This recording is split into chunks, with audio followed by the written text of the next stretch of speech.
It doesn't hit her when you pack up your things and walk out the door. It doesn't hit her during the first weekend apart, or even when she begins the process of looking for someone to replace the space you left behind. In the initial phase of a breakup, the ego operates on a high. She tells herself that walking away was a victory, that your presence was easily swappable, and that the silence between you is just a temporary game of chicken. She is entirely convinced that she holds the emotional remote control. In her mind, she views your absence not as a permanent loss, but as a countdown timer. She believes that sooner or later, the pressure of loneliness will break you. She expects the late-night text, the weak apology, or the sudden burst of defensive anger on social media. To her, your pain is an insurance policy, a metric that proves she still has a hold over your mind.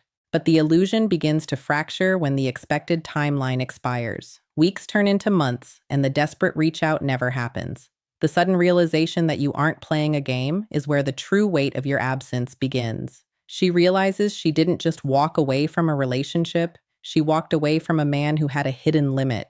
When a man's silence is driven by wounded pride, it vibrates with loud, chaotic energy.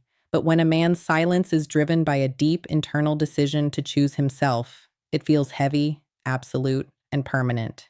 It is the slow, pulling realization that you have completely exited her orbit. The terrifying truth she is forced to confront is that her validation no longer dictates your mood, your value, or your direction in life. You have learned to breathe entirely new air, and you did it without asking for her permission or her closure. To truly understand why your calm creates her chaos, you have to understand the mechanics of validation. A person who uses attention as a currency doesn't actually value the person giving it. They value the reflection it provides. When you were broken, when you were reacting to every slight, and when you were trying desperately to explain your perspective, you were acting as a perfect mirror. Your pain was her absolute reassurance that she mattered. Your tears, your frustration, and your constant attempts to fix what she broke were proof of her significance.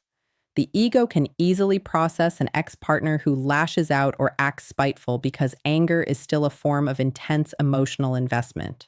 Anger means you are still hooked on the drug of her presence. Spite means she still commands your thoughts. But absolute peace is something the ego has zero defense against. Peace means you have entirely transcended the game. When she looks your way expecting to see a man chasing cheap distractions or posting clear cries for help, and instead finds an unbothered, centered individual, her sense of self-importance collapses. The mirror has completely vanished, leaving her face to face with her own internal emptiness. She realizes that the power she thought she possessed was never actually hers to begin with. It was yours, voluntarily given, and now permanently revoked. This realization triggers a quiet, internal panic. It is the exact same hollow, sinking feeling you felt when the relationship first fell apart. But this time, the emotional gravity has completely flipped. She is left wondering about the version of you she can no longer reach, replaying past conversations and asking questions to which she will never receive an answer. There is a profound stage of internal development that very few men ever reach because society has conditioned them to run from discomfort. When heartbreak strikes, the average man immediately seeks an escape hatch. He hunts for immediate validation in new faces, dives into late-night distractions, or numbs his mind with temporary vices. He does everything in his power to avoid looking directly into the void left by a broken connection. But the Stoic understands that running from the dark only extends the duration of the winter. He does something entirely counterintuitive. He shuts the world out, sits directly in the discomfort, and treats his pain like an unforgiving master instructor. He doesn't attempt to minimize the sting, nor does he pretend it isn't there. He isolates it, studies its origins, and uses it as raw material for structural reconstruction. You did not look for a savior when the foundation crumbled. You stood in the middle of the wreckage, accepted the total weight of the reality, and understood that no one was coming to rescue you but yourself. The sleepless nights and the deafening quiet weren't spent wallowing in self-pity. They were spent building an entirely new standard of mental armor. This is the forge of true discipline. Every single morning that you woke up exhausted but still pushed through your training, Every single evening you felt the urge to reach out but chose absolute restraint. And every single moment you channeled emotional frustration into physical or intellectual progress, you were burning away old weaknesses. What remains after that fire is something fundamentally sharper, cleaner, and completely unbothered. You didn't evolve to make a point or to spark regret. You evolved because survival demanded it. We live in a world where attention is the ultimate commodity, and emotional volatility is heavily reinforced. People broadcast their lives, perform their happiness, and scream their achievements just to feel seen by an indifferent crowd. When a relationship ends, the standard script dictates an immediate war of public perception. Both sides scramble to prove who cares less, who is moving faster, and who is living a better life. But true self-mastery rejects the performance entirely. When you master your detachment, you stop treating your life like a show for an audience of one. You don't update your status to trigger a reaction. You don't orchestrate scenarios to make her jealous. And you don't engage in the subtle warfare of modern relationships. You simply become unavailable. Your unavailability is a sudden, harsh famine to an ego that thrived on your constant accessibility. When she checks in on you, whether through mutual friends, digital avenues, or accidental run-ins, she doesn't find a performance. She finds a lifestyle of quiet discipline. She sees a man locked into his purpose, anchored in his daily routines, and entirely detached from the past. You aren't trying to prove that you are over her, which ironically is always the loudest proof that someone is still hurting. Instead, your complete lack of an agenda is what unsettles her. You are simply existing in a completely different tier of focus. When a woman realizes she can no longer buy your attention with a cryptic text, an old memory, or a sudden appearance, she realizes she has lost the only currency that ever allowed her to negotiate with your heart. As a man elevates his standards through intense periods of self-reflection, his internal calibration undergoes a permanent shift. You begin to look back at the version of yourself that tolerated manipulation, walked on eggshells, and begged for baseline respect, and you literally do not recognize him. Healing changes your baseline psychological appetite. You can no longer find comfort in relationships that require constant emotional maintenance or connections that rely on games of push and pull to sustain interest. You realize that what you once mistook for deep, fiery passion was actually just unpredictable chaos, and what you once called love was simply an addiction to validation. This internal maturity changes how you move through the world. Your time transforms into something sacred, your focus becomes highly selective, and your silence becomes incredibly expensive. You develop an immediate, intuitive radar for emotional noise. The moment someone attempts to introduce drama or unearned turbulence into your space, you don't argue, you don't write long paragraphs defending your boundaries, and you don't demand an apology. You simply take a step back and close the gate. It isn't an act of cold malice or bitter resentment. It is a calculated measure of self-preservation. You have spent too much time in the dark rebuilding your peace to ever allow someone to dismantle it for entertainment. You aren't building walls to hide behind. You are establishing fortresses that only high-value, aligned energy can enter. When you run into someone from your past after a long period of complete detachment, the air between you feels entirely altered. If your paths ever cross again, she will notice it instantly in the way you hold yourself. True healing cannot be faked or manufactured through body language hacks. It is an energetic reality. You no longer carry that subtle, anxious desperation for her to notice how well you're doing. You don't rush to fill the pauses in conversation. You don't over-explain your current projects, and your eyes don't search hers for a sign of regret. You are simply completely present, grounded, and entirely detached from her opinion of you. This absolute lack of emotional friction is deeply disorienting to someone who remembers you as a person they could easily sway. She remembers the version of you whose day could be ruined by a single cold response. Now she is staring at a man who treats her presence with the exact same calm neutrality he would show to a total stranger.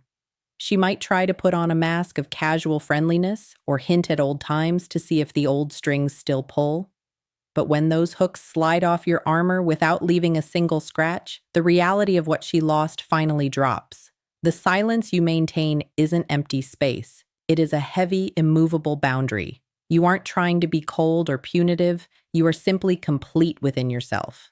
You have outgrown the frequency of the old dynamic, and no amount of nostalgia can drag you back down to a level you have already conquered. Many men spend their nights wishing for karma to strike the person who broke their trust. They want to see the dramatic fallout, the failed relationships, and the sudden realization of regret. But the Stoic understands that real karma doesn't require fireworks, yelling, or poetic tragedy.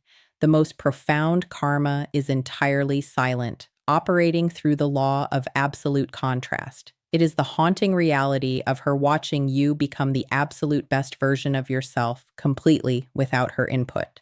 It is the realization that her departure wasn't the event that broke you. It was the exact catalyst that forced you to eliminate your weaknesses and step into your true power. While she was occupying her time with superficial validation, you were building structural momentum. While she was running away from her internal issues, you were mastering your mind, refining your physique, and sharpening your purpose. Your life becomes a living testament to what happens when raw pain is properly channeled into relentless execution. You don't have to lift a single finger to expose her mistakes. Your daily consistency does it for you. Every goal you hit, every boundary you maintain, and every ounce of calm you display serves as an unspoken lesson to her. She is forced to realize that she mistook your past kindness for weakness and your past patience for a lack of options. The tragedy she must live with is the knowledge that she walked away from a builder while she was still a consumer. The baseline currency of control in any human interaction is determined by a very simple rule. Power belongs to whoever needs less. In the past, she held the emotional leverage because you were heavily invested in her approval, her presence, and her perspective of the relationship. Your happiness was bound to her choices. But the moment you accepted the isolation, walked through the grief, and learned to validate yourself from within, that leverage was permanently dismantled. You transitioned from a state of codependency to a state of absolute self-containment. You no longer look outside of yourself for an identity, a purpose, or a sense of peace. When a man truly needs nothing from a woman, he becomes entirely immune to emotional manipulation. Her moods can no longer dictate his focus. Her distance can no longer rattle his confidence, and her presence can no longer compromise his principles. This complete emotional self-sufficiency alters the entire gravity of the dynamic. She can feel, even without a word being spoken, that she no longer has any leverage over your psychological state. Your peace doesn't react to her chaos. It absorbs it and remains completely still. This is the ultimate shift. You aren't fighting for dominance or trying to control her actions. You are simply in total control of your own internal kingdom. And a man who rules himself can never be conquered by anyone else. This is where the story truly shifts gears, not with a sense of bitter revenge, but with total ascension. The path of the Stoic man doesn't culminate in proving his critics wrong. It culminates in rendering their opinions entirely irrelevant. You look back at the entire arc of the heartbreak, the sleepless hours, the confusion, and the eventual isolation, and you realize a beautiful truth. The pain wasn't an obstacle designed to stop you. It was a rigorous filtering process designed to strip away the illusions, the dependencies, and the weaknesses that were keeping you small. It was the exact storm required to awaken the warrior, the builder, and the leader within you. You have successfully moved from a reactive existence to a proactive, purpose-driven life. You no longer chase, you build. You no longer plead, you observe. You no longer look for an apology from the past to authorize your future. Your peace announces itself effortlessly through the way you move, the work you produce, and the quiet precision of your daily actions. When she looks at you now, she isn't just looking at an ex-partner who moved on. She is looking at a completely evolved individual whose life is firmly rooted in self-mastery. She was a temporary chapter in the journey, but you have taken the pen back and become the author of the entire book. Stand firm in your solitude, protect your focus like absolute treasure, and let your results do the talking. The evolution is silent, but the victory is undeniable.